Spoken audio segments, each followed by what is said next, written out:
Таңғажайып ішек. Джулия Эндерстің ішкі әлеміміз туралы таңғаларлық ашылымдары.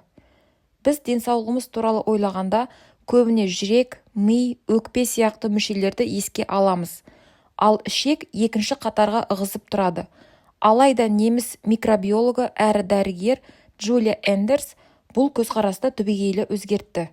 Оның «Таңғажайып ішек» атты кітабы ғылым мен күнделікті өмір арасын байланыстыра отырып, ішектің адам ағзасындағы ең күрделі әрі ақылды жүйелердің бірі екенін дәлелдейді. Автор бұл кітапта ішектің құрғақ биология емес, шынайы тұлға ретінде таныстырады.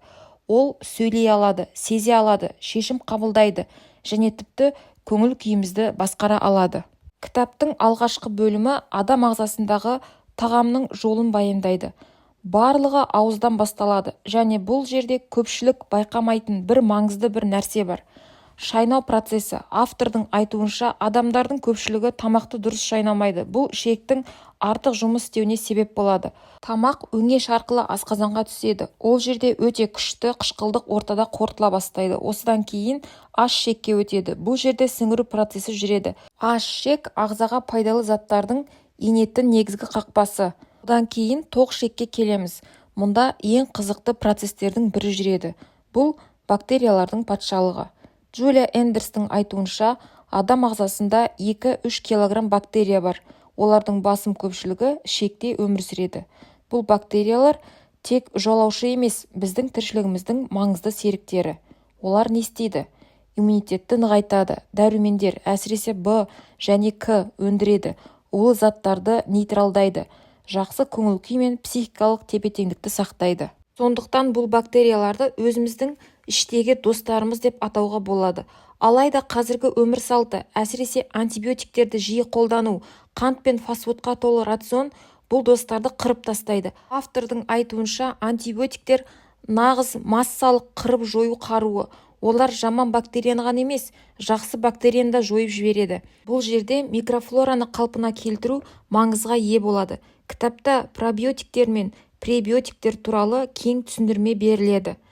Пробиотиктер тірі бактериялар, мысалы айран, йогурт, кимчи, квашеная капуста, тағы басқа тағамдарда кездеседі.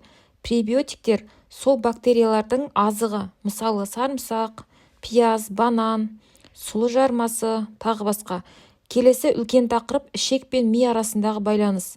Сіз таңғалуыңыз мүмкін, бірақ адам ағзасындағы серотониннің, яғни бақыт гормонының 90% ішекте түзіледі. Көңіл күйіміздің негізі ішекте.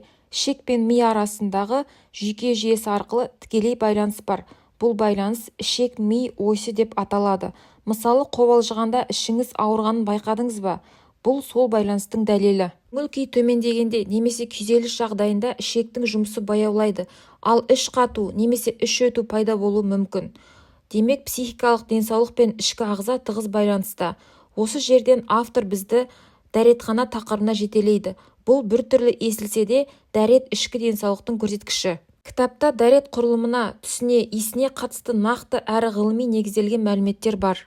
Келесі бөлімде автор іш қату, іш өту және ішектегі басқа да аурулар туралы кеңінен тоқталады. Іш қатудың себептері: аз қозғалу, су ішпеу, стресс, талшықтың жетіспеуі, шешімі: су ішу, көкөністер, қозғалыс және ең бастысы тыныштық.